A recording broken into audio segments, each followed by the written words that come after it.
Assalamualaikum warahmatullahi wabarakatuh. Waalaikumsalam warahmatullahi wabarakatuh. Sebelum mulai, ada baiknya kita mengucapkan basmalah terlebih dahulu. Bismillahirrahmanirrahim. Sebelum kita memasuki materi ya, saya akan ada pantun. Singgah sebentar di rumah Basir, meminta tomat dan pepaya. Untuk Bapak Ibu guru yang telah hadir, salam hormat dari saya. Sama-sama. Satu lagi ya, ikan sepat, ikan gabus, lebih cepat, lebih bagus. Nah, aksi nyata Bapak Ibu untuk hari ini saya akan memaparkan aksi nyata saya budaya positif di modul 1.4. Sebelum itu tak kenal tak sayang, sebelumnya nggak kenal, nanti saya memperkenalkan diri lagi. Nama saya Tina Sari dari SD 118 CGP Angkatan 11 Kota Palembang. Sebelum kita memasuki budaya positif ya, saya akan menjelaskan dulu makna dari kata disiplin. Disiplin dulu. Oh ya, ngetik malu-malu Pak. Makna kata disiplin itu, ketika mendengar kata disiplin, apa yang terbayang di benak Anda? Apa yang terlintas di pikiran Anda? Kebanyakan orang akan menghubungkan kata disiplin dengan tata tertib, teratur, dan kepatuhan pada peraturan. Nah, kata disiplin juga sering dihubungkan dengan hukuman.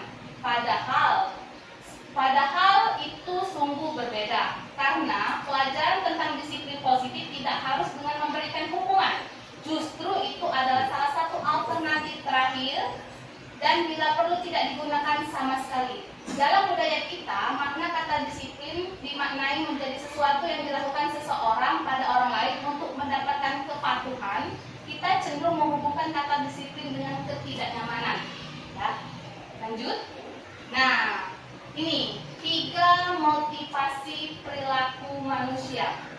Ada 3 motivasi yang kita lakukan setiap hari ya. Yang pertama, untuk menghindari ketidaknyamanan. Jadi kita melakukan sesuatu hal itu karena kenapa? Motivasinya apa? Yang pertama, motivasinya untuk menghindari ketidaknyamanan. Apa itu? Ini adalah tingkat terendah dari motivasi perilaku manusia. Biasanya orang yang motivasi perilakunya untuk menghindari hukuman atau ketidaknyamanan ini akan bertanya pada dirinya, apa yang akan terjadi apabila saya tidak melakukannya? Contohnya kalau di sekolah kita ini, kalau misalnya siswa nak ikut eskul, pasti dia tuh eskul tuh bukan karena keinginan, tapi takut karena akan hukuman. Nah itu salah satu motivasi terendah yang dimiliki oleh manusia. Terus yang kedua, itu motivasi yang kedua itu mendapatkan imbalan atau penghargaan dari orang lain. Nah, apa motivasi ini? Motivasi ini adalah orang dengan motivasi ini akan bertanya, apa yang akan saya dapatkan apabila saya melakukannya? Mereka melakukan sebuah tindakan untuk mendapatkan pujian dari orang lain. Contohnya kalau misalnya di dalam kelas kita ada pelajaran yang memang berpikir keras, contohnya yang menyelesaikan matematika bilangan operasi bulan, pasti mereka tuh susah untuk berpikir. Tapi kalau kita motivasi anak-anak, siapa yang bisa jawab dan benar akan ibu kasih misalnya hadiah berupa uang jajan. Nah, pasti mereka itu semangat kan ngerjainnya. Itu adalah motivasi terendah kedua pada perilaku manusia. Nah, motivasi yang ketiga itu adalah motivasi untuk menjadikan orang yang mereka inginkan dan menghargai diri sendiri dengan nilai-nilai yang mereka percayai. Nah, apa motivasi ini? Motivasi ini mereka melakukan sesuatu karena nilai-nilai yang mereka yakini dan hargai. Dan mereka melakukannya karena mereka ingin menjadi orang yang melakukan nilai-nilai yang mereka yakini tersebut. Ini adalah motivasi yang membuat seseorang memiliki disiplin positif karena motivasi perilaku bersifat internal bukan eksternal. Nah, motivasi ini contohnya kita misalnya mengikut CGP, mengikut PKK itu karena memang keinginan kita secara pribadi, bukan karena dorongan dari orang lain. Karena tujuannya untuk apa? Untuk perkembangan diri kita sendiri di kemudian hari. Nah, ini adalah motivasi yang berada di dalam diri kita yang bersifat internal dan tumbuh di dalam diri kita sendiri. Ya, jadi motivasi itu Bapak Ibu terbagi dua. Ada motivasi eksternal ada motivasi internal. Nah, motivasi eksternal itu motivasi yang berasal dari luar, dari dorongan luar. Itulah contohnya menghindari dari hukuman, terus mendapatkan penghargaan. Kalau yang motivasi internal adalah motivasi yang didorong dari diri kita sendiri. Ya, tuh. Lanjut. Nilai-nilai kebajikan, nilai-nilai berkebajikan dari perilaku manusia itu timbullah namanya nilai-nilai kebajikan. Apa saja nilai-nilai kebajikan? Nilai kebajikan itu berasal dari universal, berarti nilai kebajikan yang disepakati secara bersama, lepas dari suku, bangsa, agama, bahasa maupun latar belakang.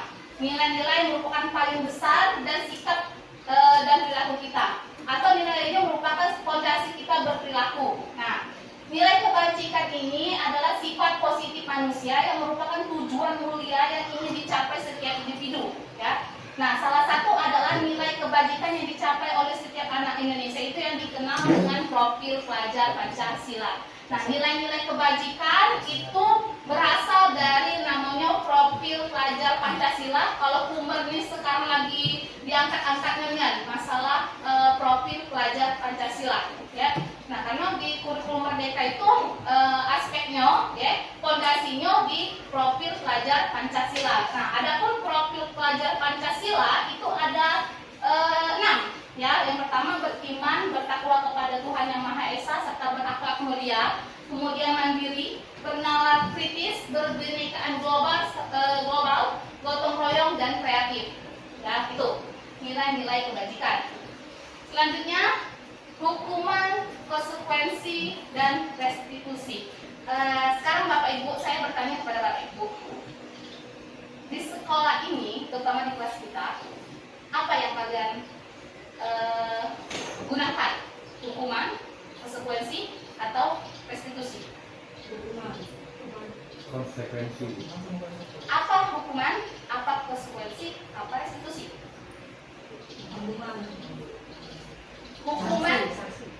Hukuman itu berupa fisik, ya.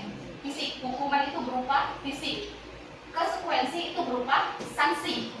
Restitusi berupa penyelesaian masalah. Tuh, ya. Hukuman berupa fisik, konsekuensi berupa sanksi, restitusi itu penyelesaian masalah. Ya. Nah, di sini kita tahu bahwa dalam menjalankan peraturan ataupun keyakinan kelas, ya, bila mana ada sesuatu yang melanggar, tentunya sesuatu harus terjadi. Untuk itu kita perlu meninjau ulang tindakan penegakan peraturan atau keyakinan kelas kita selama ini. Jadi walaupun kita sudah buat keyakinan kelas, belum tentu kita menerapkan namanya restitusi, Bapak Ibu.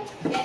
Pasti ada siswa yang melanggar. Sudah buat keyakinan kelas, pasti ada siswa yang melanggar. Nah, bagaimana cara Bapak Ibu itu menyelesaikan siswa itu yang melanggar? Dengan cara apa kalian menyelesaikannya? Apa hukuman? Apakah dengan konsekuensi ataukah dengan restitusi? Tindakan terhadap suatu pelanggaran pada umumnya berbentuk hukuman atau konsekuensi. Biasanya yang sering terjadi biasanya kita konsekuensi atau hukuman. Ya. Restitusi adalah proses menciptakan kondisi bagi murid untuk memperbaiki kesalahan. Nah, jadi restitusi itu bukan kita ngasih hukuman, tapi kita tuh belajar dari kesalahan murid. Ya. Tujuannya apa? Tujuannya biar tercipta motivasi dari dalam diri siswa itu agar tidak mengulangi lagi. Ya. Nah, sehingga mereka bisa kembali pada kelompok mereka dengan karakter yang lebih kuat. Ya. Nah, lanjut. Nah, ini hukuman, konsekuensi, dan restitusi. Hukuman termasuk identitas gagal, sedangkan konsekuensi dan restitusi termasuk dalam disiplin dan identitas sukses. Konsekuensi identitas gagal, hukuman itu contohnya dampaknya kepada siswa itu dampak pada murid marah, merasa bersalah, rendah hati, mengasihkan diri. Jadi kalau kita menghukum siswa, dampak dari siswa itu merasa bersalah, terus itu mengasihkan diri, malu, itu. Kalau konsekuensi kalian kasih itu kalian berikan kepada siswa yang bersalah, apa yang terjadi pada siswa itu? Kehilangan hak, waktu jeda seseorang diri, kemudian penahanan. Misal siswa tidak bawa PR. Misalnya siswa tidak bawa PR, apa yang kita lakukan? Apakah mereka disuruh lari keliling lapangan, ataukah siswa itu disuruh untuk menulis, saya berjanji tidak akan mengulangi lagi. Nah, yang termasuk janji. Tapi apa dampak dari siswa itu? Siswa itu kehilangan waktu untuk belajar karena waktunya yang digunakannya untuk nulis hukuman itu, ya, konsekuensi itu. Kemudian restitusi, apa restitusi? Restitusi itu kalau dampaknya pada siswa tidak kehilangan waktu, ya, namun bersemangat untuk memperbaiki diri. Nah, adik selanjutnya, di slide selanjutnya itu lagi kita belajar bagaimana cara menerapkan restitusi. Oke. Nah, terus hukuman itu tiba-tiba tidak diharapkan dan sangat melukai. Jadi hukuman itu biasanya refleks. Ya, kita kasih itu refleks, tidak kita pikir ke langsung kita kasih. Sedangkan kalau konsekuensi itu sudah diketahui dan masuk akal. Misalnya buat keyakinan kelas, anak-anak kalau kamu datang terlambat, konsekuensi kamu harus kamu harus ini apa namanya itu membersihkan lapangan misalnya, memungut sampah. Nah, itu kan berarti kita sudah sepakati konsekuensi itu, sanksinya. Sedangkan restitusi itu restitusi itu berupa undangan untuk mengadakan restitusi. Jadi restitusi itu siswa itu diajak ngobrol. Oke. Kemudian hukuman itu dibuat oleh guru, konsekuensi itu dibuat guru dengan murid yang kita kenal dengan keyakinan kelas. Kalau restitusi itu dibuat oleh murid. Sedangkan untuk hukuman itu menyakitkan. Guru menjalani konsekuensi dengan menyalahkan, mengkritik, menyindir, merendahkan, pembujangan, lolongan. Nah, itu termasuk menyindir, ya. Tidak boleh itu hukuman itu.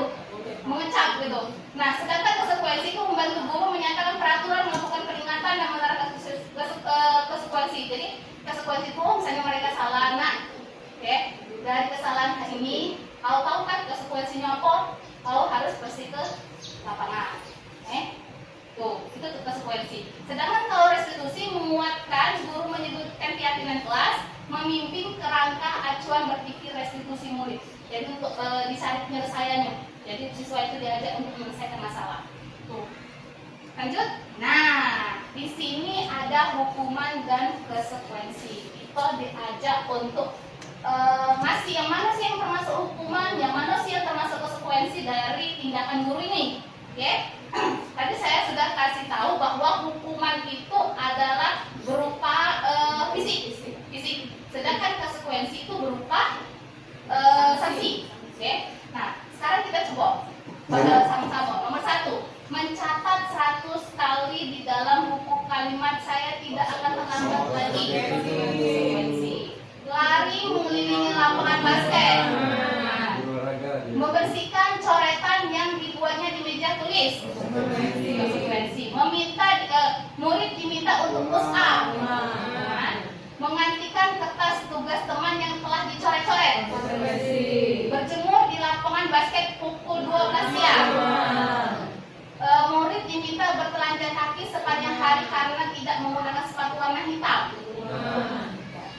Betul. Nah,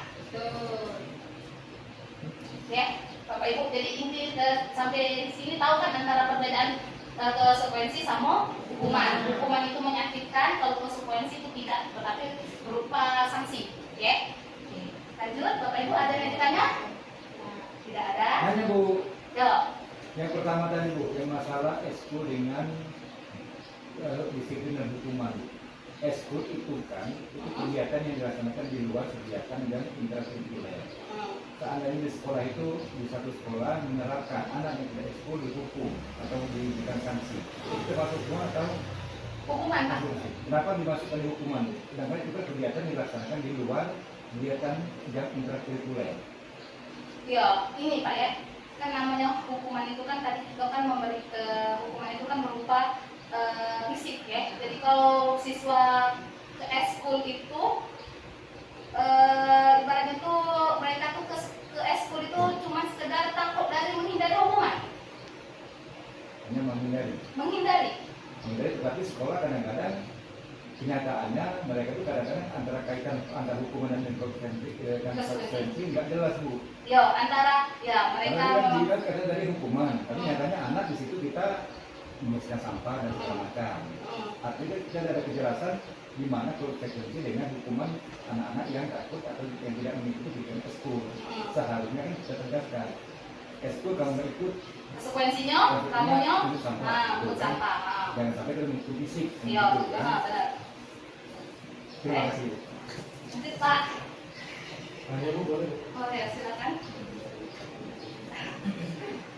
Untuk konsekuensi dan hukuman ya, kalau misalnya ini diterapkan gitu Bu, di sekolah ya, masalah konsekuensi ini kan untuk di sekolah kita kan mungkin agak belum bisa diterapkan gitu. Karena kenapa? Kalau masalah konsekuensi, anak-anak misalnya buat PR disuruh membersihkan lapangan, dia masih bilang malah ada buat PR, malah masih di lapangan gitu. Nah, untuk kedepannya maksud kami itu bagaimana Bu? Kira-kira Nah, itu kedepannya tadi itu kan sebelum supaya memberikan efeknya itu bukan efek jerasi, memberikan efek mereka tuh yakin bahwa yang dilakukan itu harus yang benar, bukan yang salah. Karena mereka sudah terbiasa dengan salah, bukan kalau yang benar gitu.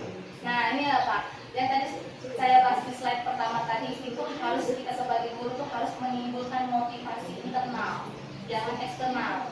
Nah, motivasi itu siswa itu kan ngomongnya lebih baik aku tidak buat PR daripada aku buat PR kan, walaupun waya-waya cuma bersih ke lapangan. Artinya siswa itu tidak ada motivasi internal. Nah, kok dia tuh nggak buat PR. Jadi kita tuh sebagai seorang guru tuh harus mencari solusi. Gimana caranya memotivasi siswa itu dari dalam diri dia punya keyakinan bahwa buat PR itu adalah salah satu kewajiban yang harus dilaksanakan dan dikerjakan. Seperti itu. Jadi kan kayak ini ya, siswa itu bermacam-macam karakter. Tentu tidak bisa menyamakan siswa itu.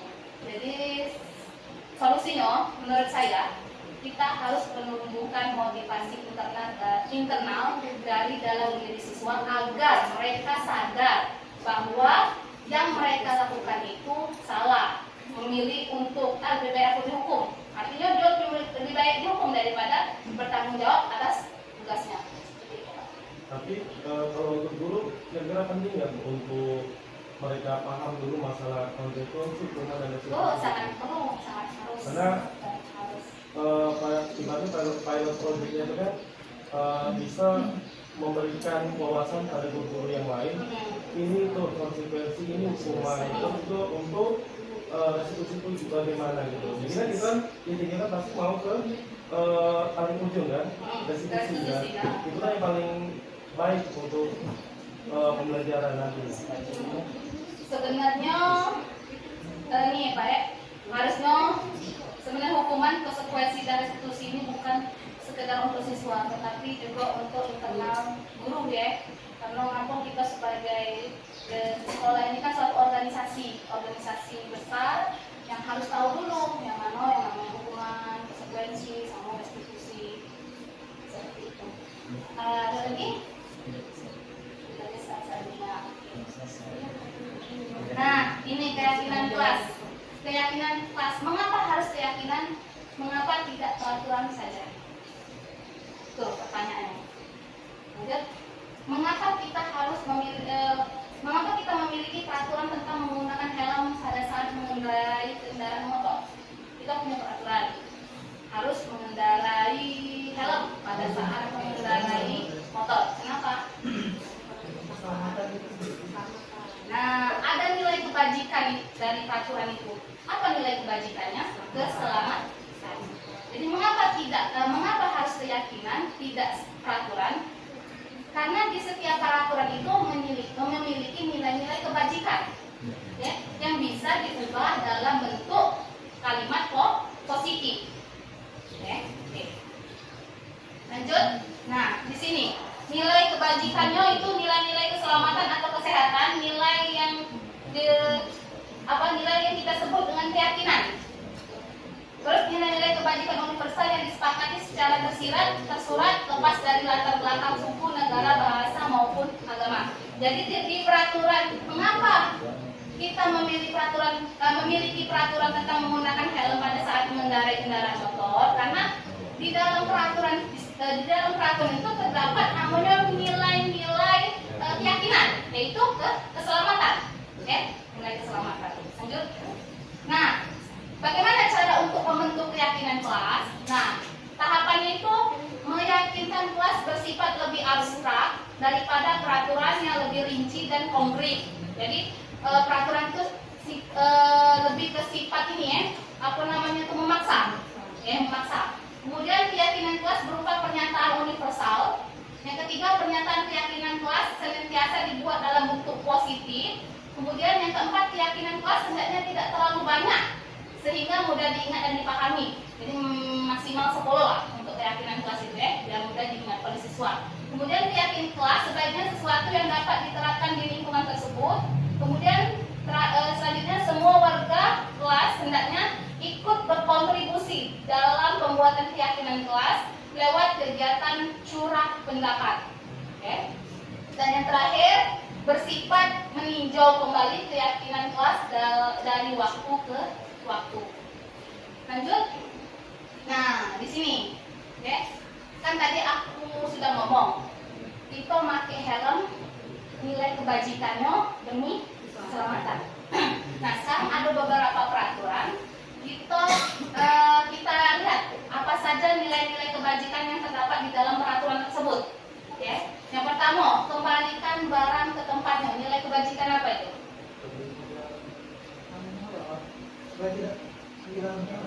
Balik tempatnya. Tanggung jawab. Nilai kebajikan itu adalah tanggung jawab. Kemudian dilarang mengganggu orang lain. Apa nilai kebajikan? Sadar diri. Terus ada lagi yang lain? Dilarang mengganggu orang lain, artinya menghargai ya. Kemudian hadir di sekolah 15 menit sebelum pembelajaran dimulai. Disiplin, oke. Dilarang melakukan kekerasan, termasuk apa? Nilai kebajikannya? Oke, stop bullying ya. Terus apa lagi? Dilarang melakukan kekerasan. Keselamatan, oke, keselamatan. Kemudian dilarang menggunakan narkoba. Keselamatan, kesehatan termasuk. Kemudian bergantian atau menunggu giliran. Disiplin, ya. Disiplin ya. Dilarang merokok. Kesehatan. Gunakan masker. Kesehatan. Berjalan di kelas, berjalan di kelas dan koridor. Oke, nah keselamatan juga coba cek Bapak Ibu ya.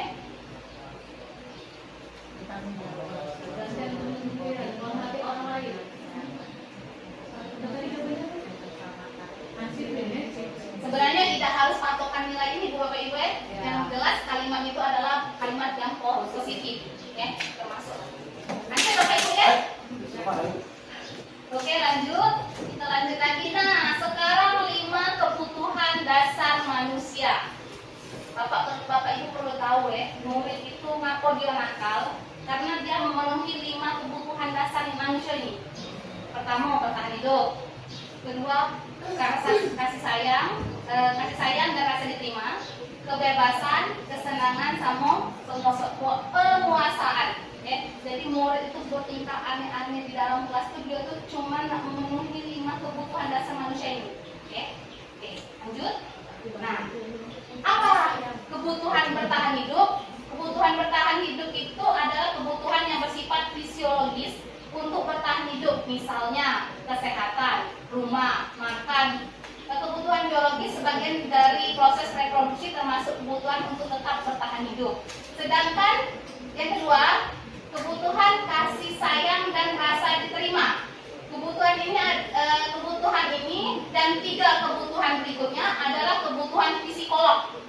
Ya, kebutuhan untuk disayangi dan diterima meliputi kebutuhan akan hubungan dan koneksi sosial. Lanjut. Nah, 3 kebutuhan selanjutnya itu adalah penguasaan. Kebutuhan ini berhubungan dengan kekuatan untuk mencapai sesuatu, menjadi kompeten, menjadi terampil, diakui atau prestasi. Jadi penguasaan ini kekuatan ya, merasa berkuasa. Kemudian kebebasan itu adalah kebutuhan akan kemandirian, otonom, memiliki pilihan dan mampu mengendalikan arah hidup seseorang. Dan yang terakhir, kebutuhan yang terakhir itu kesenangan. Kesenangan itu kebutuhan akan kesenangan untuk mencari kesenangan, bermain dan tertawa. Nah, kalau dijelaskan kayak ini kurang paham, ya, kita ke kasus. Pertanyaan formasi. Ibu Ambar, guru wali kelas 2A. di SD Pelita Hati sedang bingung menghadapi pula salah satu murid di kelasnya itu Doni. Beberapa anak di kelas 2A telah datang padanya dan mengeluhkan Doni seringkali meminta bekal makan siang mereka dengan paksa. Jika Anda menghadapi situasi seperti Ibu Ambar, apa yang akan Anda lakukan? Menurut Anda kira-kira apa alasan Doni melakukan hal itu?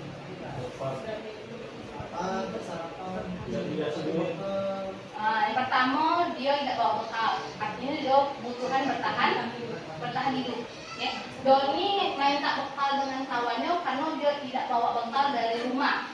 Ya. Artinya dia butuh makan kan, istirahat, butuh makan, butuh energi. Artinya yang pertama kebutuhan bertahan hidup. Yang kedua, apa si Doni ini bisa ngambil yang kawannya selain kebutuhan bertahan hidup?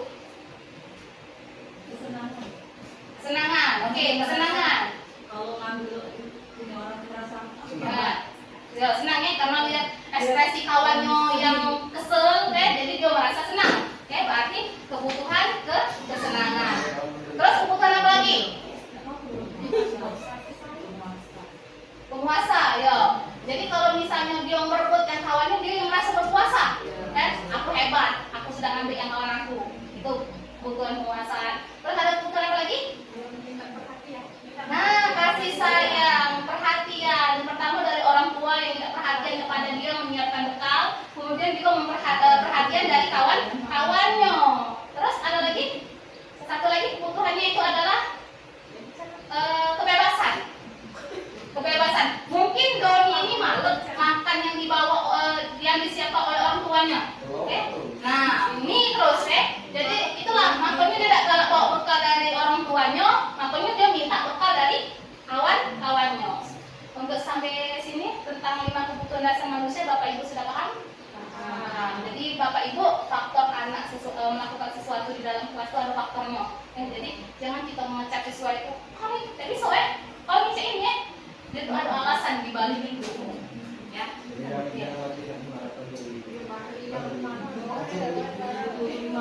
Nah, 5 posisi kontrol. Nah, 5 posisi kontrol. Tadi 5 kebutuhan dasar manusia, ini 5 posisi kontrol. Yang pertama itu penghukum. Nah, kira-kira Bapak Ibu tuh dari 5 posisi kontrol tuh di mana posisi kalian itu? Yo, baru kayak sabar. Itu jelas dulu. Igonya di belakang. Yang pertama penghukum. Penghukum itu seseorang penghukum bisa menggunakan hukuman fisik maupun verbal. Guru-guru yang menerapkan posisi penghukum akan berkata, patuhi aturan saya. Awas, kalau kamu selalu saja salah, selalu yang terakhir selesai. Kemudian pelaku yang counter yang kedua, pembuat merasa bersalah. Pada posisi ini biasanya guru akan bersuara lebih lembut. Kata-kata yang keluar dengan lembut akan seperti, ibu sangat kecewa sekali dengan kamu. Berapa kali Bapak harus memberitahu kamu? Gimana coba kalau orang tua kamu tahu kamu berbuat begini? Berarti kamu Bapak Ibu guru menggunakan posisi kontrol itu merasa bersalah. Lanjut yang ketiga itu teman. Nah, ini posisi kontrol teman. Guru pada posisi ini tidak akan menyakiti murid, namun akan tetap berupaya mengontrol murid melalui persuasi. Biasanya guru berkata, ayo bantulah demi Bapak ya. Ayo, ingat tidak bantuan Bapak selama ini. Kemudian sudah kali ini tidak apa-apa. Nanti Ibu bantu bereskan. Itu termasuk dalam posisi kontrol teman. Kemudian yang keempat, pemantau. Memantau berarti mengawasi. Pertanyaan yang diajukan biasanya pada seorang pemantau ini, peraturan apa? Apa yang telah kamu lakukan? Sanksi apa atau konsekuensi apa yang telah kamu buat ketika kamu melakukan kesalahan? Itu berarti kamu itu termasuk dalam posisi kontrol pemantau. Dan yang terakhir itu manajer. Nah, manajer adalah posisi di mana guru berbuat sesuatu bersama dengan murid, mempersilahkan murid mempertanggungjawabkan perilakunya, mendukung murid agar dapat menemukan solusi atau permasalahannya sendiri. Nah, sekarang ditanya Bapak Ibu ya. Bapak Ibu biasanya menggunakan posisi kontrol yang mana?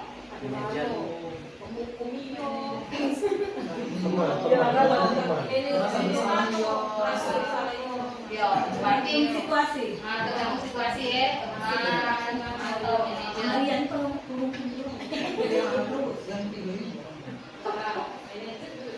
Ya, ya, benar Bapak. Ya benar Bapak Ibu ya. Kalau di lapangan lebih banyak kita menggunakan buku. Terus itu psikolog aja kok. Merasa bersalah. Teman jarang-jarang lah ya kalau misalnya kondisi psikon kita lagi bagus. Ini bisa ya. Teman tahu, semuanya lah.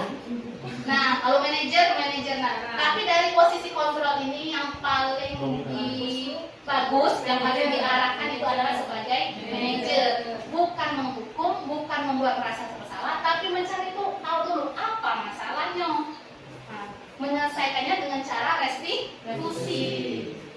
Jadi kita tidak boleh ngecap untuk kau salah, kau ini kau itu, tidak. Kita harus posisi kontrolnya harus sebagai manajer, mencari tahu dulu salahnya itu apa, baru bisa memberi hukuman atau sanksi kepada pelaku tersebut, kepada siswa tersebut. Seperti itu, Bapak Ibu paham? Lanjut. Nah, ini adalah segitiga restitusi. Kalau pertama baru dengar memang nggak bingung Bapak Ibu ya.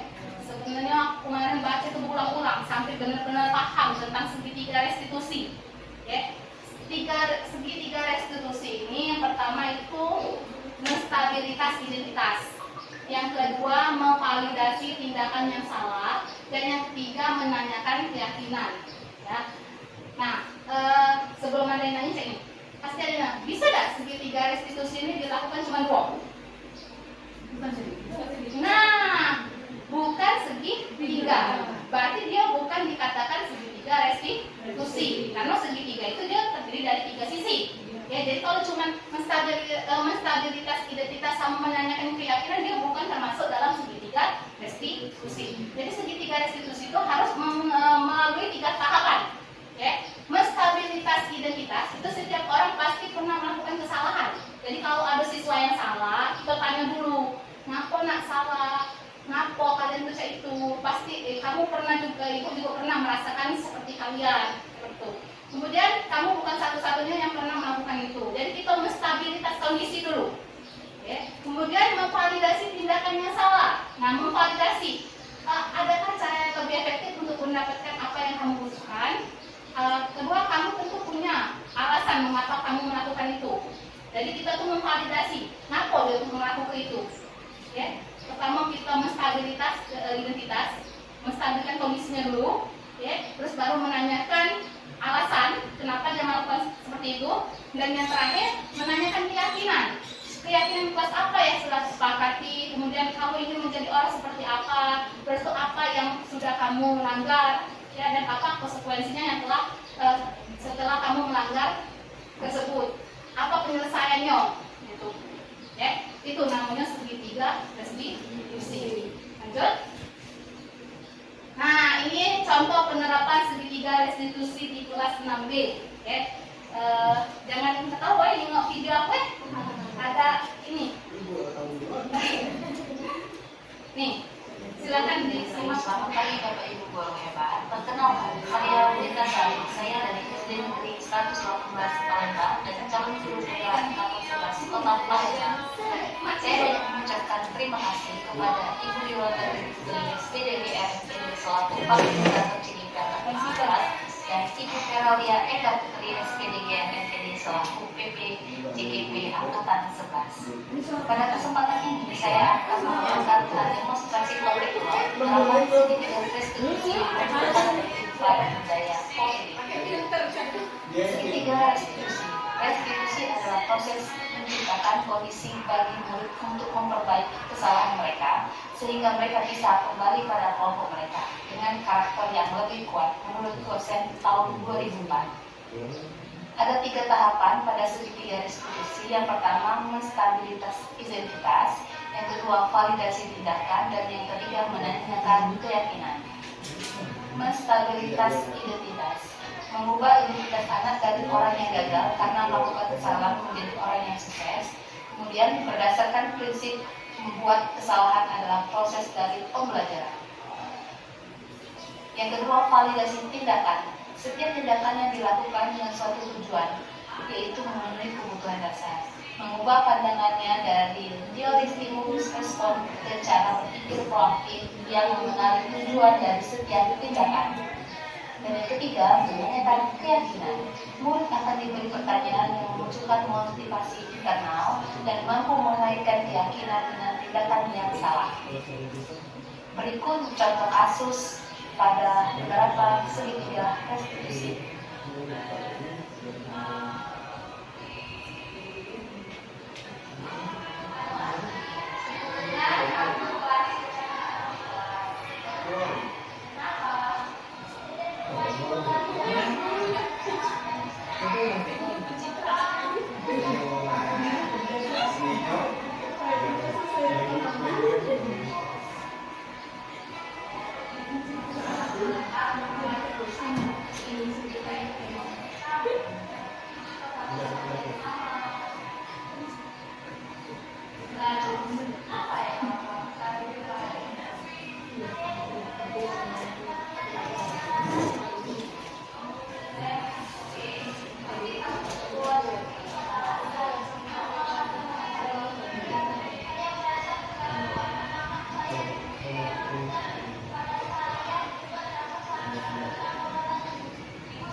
kasih banyak untuk Bapak Ibu guru sudah menyaksikan video ini. Salam guru penggerak. Assalamualaikum warahmatullahi wabarakatuh.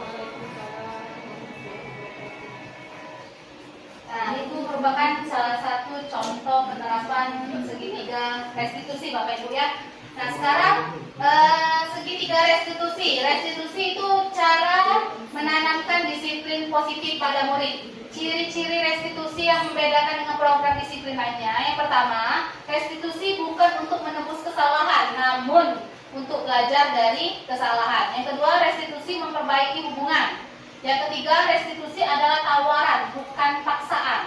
Restitusi menuntut untuk melihat ke dalam diri. Restitusi mencari kebutuhan dasar yang mendasari tindakan. Restitusi diri adalah cara yang paling baik, dan restitusi fokus pada karakter, bukan tindakan. Gitu Bapak Ibu ya. Lanjut, nah ini penerapan budaya positif membuat keyakinan kelas 6B. Pertama saya menjelaskan dulu tujuan dari pembuatan keyakinan kelas. Kemudian saya membagikan sticky note kepada siswa. Nah, saya membagikan sticky note ini kepada siswa dengan tujuan agar siswa itu menulis apa ya keyakinan yang mereka inginkan di dalam kelas itu agar tercipta suasana belajar yang menyenangkan. Lanjut. Nah, setelah siswa menuliskan keinginan, ya, keyakinan yang mereka inginkan di dalam kelas itu, mereka menempelkan kesepakatan kelas yang ditulis di sticky note itu ke papan tulis. Ya, jadi semuanya ditempel ke papan tulis. Setelah itu saya bersama siswa berkolaborasi bersama untuk merangkum kesepakatan kelas yang telah dibuat. Jadi dari 34 siswa saya sudah menempelkan semua keyakinan, kesepakatan yang mereka inginkan di dalam kelas, kemudian kami rangkum menjadi kesepakatan kelas yang intisari dari yang mereka tulis. Setelah kami mendapatkan kesepakatan dari kesepakatan kelas yang mereka buat, kami tulis kesepakatan itu ke dalam poster dengan tujuan poster tersebut ditempel di kelas agar siswa dapat melihat setiap hari kesepakatan kelas yang telah mereka buat. Lanjut. Nah, ini kesepakatan kelas yang telah dibuat itu sudah jadi, kami tempel di papan tulis dan terdiri dari 8 poin.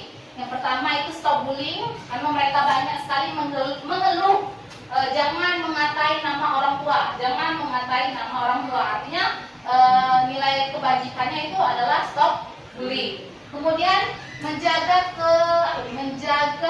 kebersihan di kelas. Nah, mereka banyak menulis dan piket tepat waktu, terus kemudian harus piket semuanya, baik laki-laki maupun perempuan. Jadi nilai kebajikan yang diambil itu adalah kebersihan kelas. Kemudian apa itu? Datang tepat waktu. Nah, datang tepat waktu. Nilai kebajikannya disiplin. Terus ada lagi apa tuh? Maksimal izin ke toilet itu 3 kali. Karena biasanya siswa ini baru masuk 5 menit dari istirahat. Nak ke WC. Pagi-pagi ke WC, sudah istirahat ke WC, siang ke WC, kemudian ke WC. Ya, jadi kami ambil kesepakatan minimal 3 kali dan bersama minimal 3 kali dan hanya berdua, tidak boleh lebih berdua. Lanjut lagi yang ke bertanggung jawab dengan tugas. Artinya mereka kalau misalnya ada pekerjaan rumah harus bertanggung jawab mengerjakannya, ya. Kemudian yang keempat, jajan makanan yang sehat. Nah, jajan makanan sehat. Karena di sekolah kita masih ada jualan kantin yang memang makanan ini kurang sehat. Salah satunya mie, ya. Sebenarnya makanan mie itu sekarang tidak ada efeknya, tapi 5-10 tahun yang akan datang itu sangat terasa efeknya. Jadi kami buat kesepakatan boleh makan ini cuman hari Selasa dan hari Sabtu.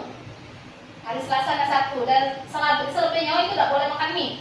Boleh makan yang lain tapi jangan mie. Mana kalau mereka melanggar? Kalau mereka langgar artinya mereka dikurangi sehari. Jadi bolehnya cuman hari Sabtu. Selasa tidak boleh makan mie. Tujuannya untuk menjaga kesehatan mereka. Lanjut yang ketiga, ini untuk fokus dan mendengarkan ketika guru menjelaskan. Jadi kalau misalnya guru menjelaskan itu harus fokus, harus pikirannya ke kelas. Dan terakhir itu menghormati dan menghargai guru.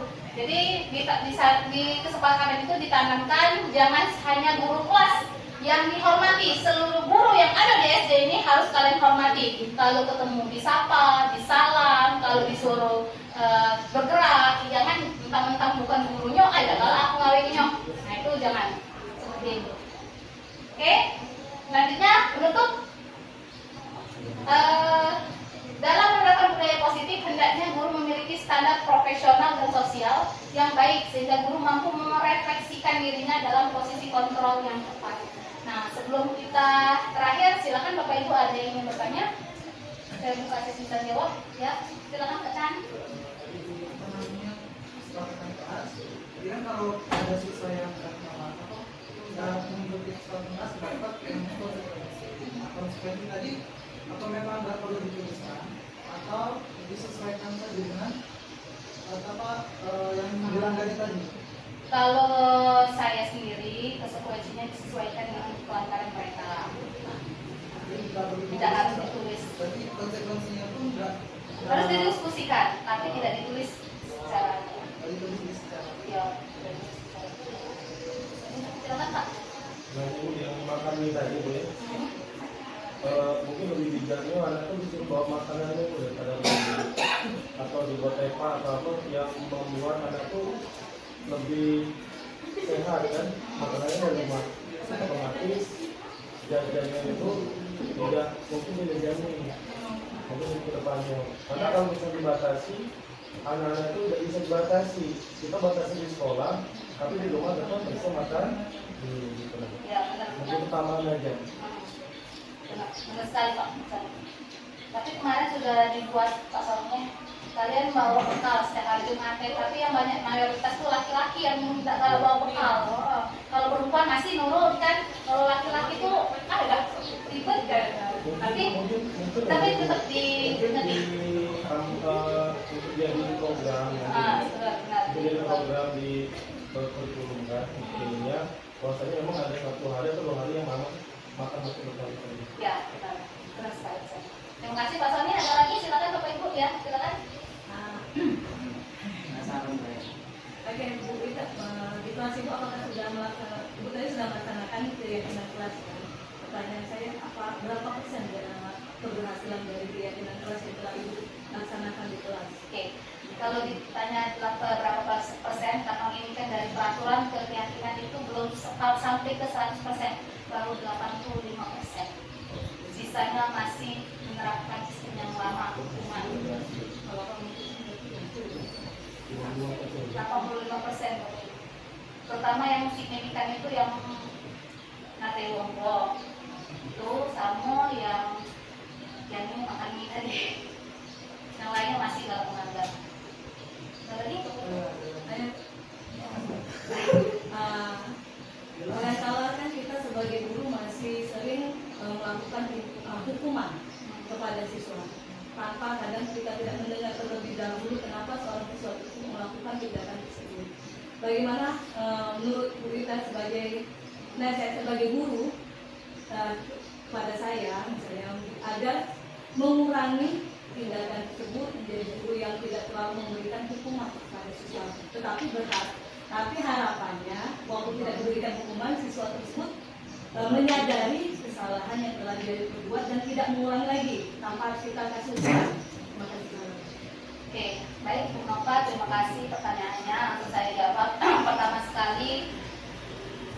sekali yang harus kita lakukan itu menumbuhkan motivasi internal, menyadarkannya dulu agar apa yang mereka lakukan itu punya konsekuensi. Jadi biar siswa itu tidak melanggar, kita tanam dulu motivasi dalam diri dia, semangat dalam diri dia. Nah, terus tuh tadi bagaimana Ibu Nova agar tidak masalah hukuman, Tetapi siswa sadar kesalahan. Ibu Nova harus tahu antara hukuman, konsekuensi sama restitusi agar Ibu Nova bisa menerapkan agar Bu Coba tahu yang mana yang tepat menerapkan penyelesaian masalah untuk siswa jika melakukan salah. Karena kalau yang kita hukum bukan mereka itu bukan mereka itu berulang, tapi nambah ngulang, nambah ngelunjak. Jadi berarti cara kita salah menghukum, cari cara lain, disanksi misalnya. Dengan sanksi juga salah itu, dengan sanksi masih juga tidak kalah berubah. Terakhir dengan restitusi. Nanya, ngapo masalahnya tuh? Kenapa mereka bisa melakukan kesalahan itu ada apa? Nah, kayak itu. Nah, dari masalah itu dicarilah penyelesaian bersama-sama dengan siswa agar tidak mengulangi kesalahan yang sama. Ada lagi?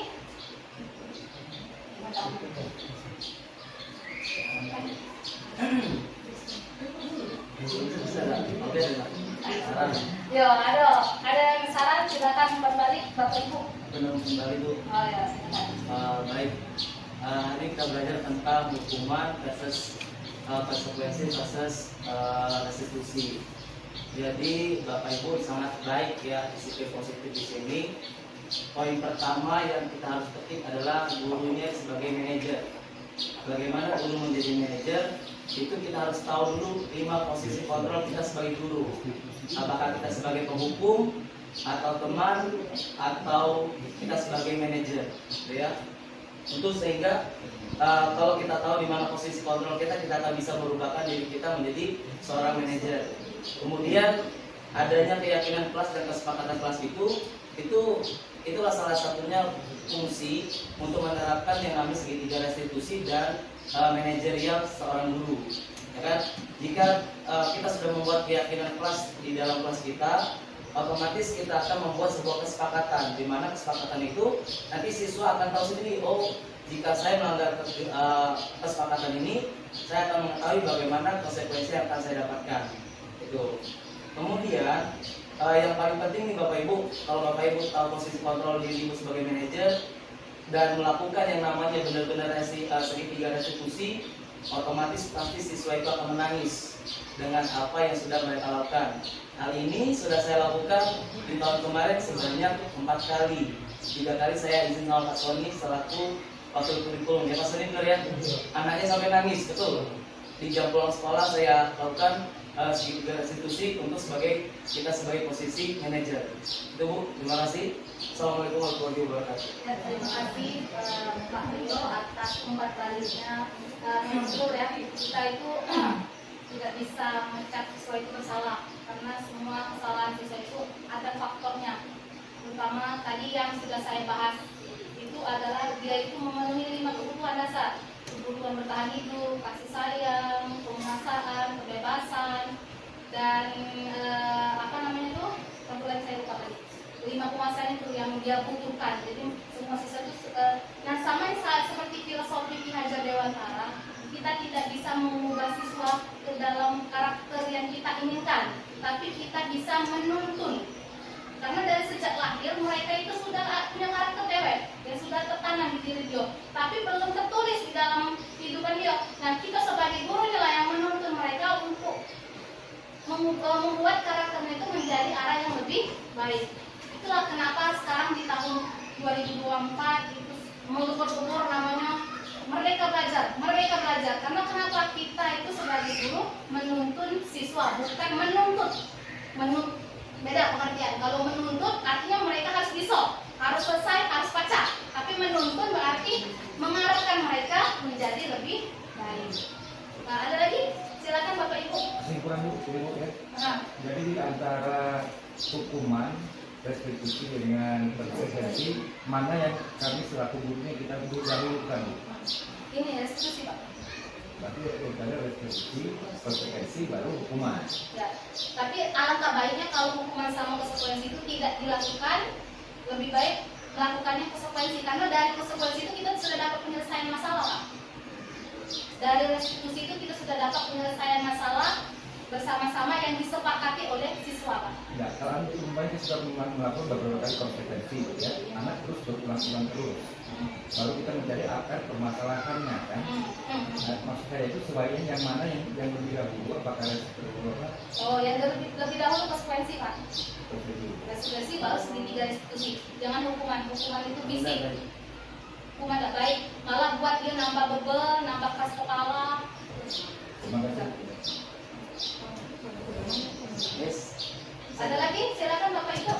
Bagaimana Pak? Tutup ya? Oke. Terima kasih Bapak Ibu atas perhatiannya sudah mendengarkan pemaparan saya aksi nyata tentang budaya positif. Terima kasih.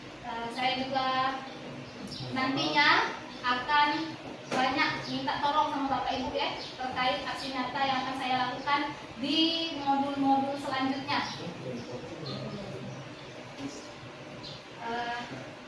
Saya akhiri Bapak Ibu ya. Ini Pantun kan? Ini yang dicetak dalam tulis, kalau rumah dimasak sop. ya, tidak pakai pantun Bapak Ibu kan soalnya tadi cuma nanya dua. Tidak sempat waktu aku karena itu semua saat dijadikan nanti penonton ya. Saya penontonnya ini mengapa saya handal ya. Alhamdulillahirabbil alamin. Saya akhiri wabillahi taufiq wal hidayah. Wassalamualaikum warahmatullahi wabarakatuh. Terima kasih. Bapak Ibu ya, nanti tampil di depan. Ini nanti tampil di depan kanvanya. Kan Sana. foto. Mari. Mati ba? Foto.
Kenapa? Sedang bermain bola di dalam kelas pada saat jam istirahat. Bola menendang bola dan mengenai kepala saya pada saat saya lagi makan. Bu, Oh begitu. Kamu berhak marah, Anwari. Jika ibu di posisi kamu, ibu juga melakukan hal yang sama. Lalu apa yang kamu lakukan kepada Deden? saya memukulnya, Bu, karena saya marah dan emosi.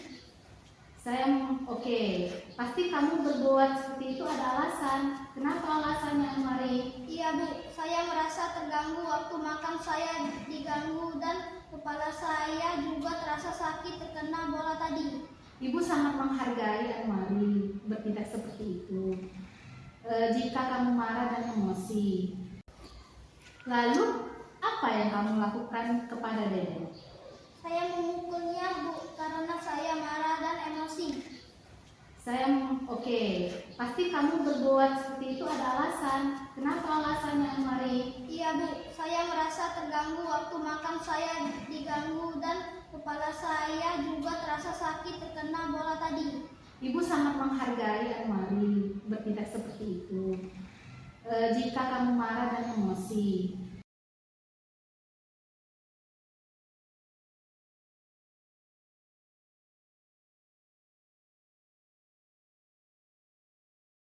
Asifa, Ibu mendapatkan laporan dari teman Asifa bahwa Asifa membawa HP ke sekolah. Iya Bu. Apakah Asifa tahu bahwa membawa HP ke sekolah itu tidak diperbolehkan? Iya Bu, Asifa tahu. Baik, Ibu mengerti dan Ibu juga pernah mengalami kesalahan yang sama seperti Asifa. Sekarang, Asifa, kita cari solusi bersama ya. Iya Bu. Asifa membawa HP ke sekolah pasti punya alasan. Apa alasan Asifa? Iya, Asifa membawa sekolah untuk menelepon orang tua ketika pulang sekolah Bu.